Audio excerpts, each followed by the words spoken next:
Ukiangalia zamani tulivyokuwa na masuala ya afya, tulikuwa tunahangaika sana. Hospitali ilikuwa moja, mbali, dawa hakuna. Watu walikuwa wanakufa njiani kwenye magari, wanazaa kwenye magari, maana hata barabara zilikuwa mbovu.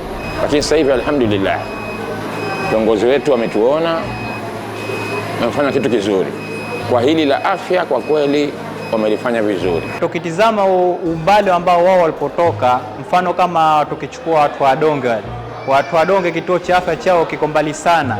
Kwa hiyo walikuwa wanapata tabu sana mpaka wanalazimika kuja Sakafuni. Na ukitizama Sakafuni ni hospitali ndogo, lakini kujengwa hizi hospitali kubwa ni kidogo afadhali na nafuu sana, na watu wengi tofauti wanakuja na kutoka sehemu mbalimbali, kama mfano Bumbwini kule, wenzetu wa Zingwe, Mahonda, hata na Wadonge pia.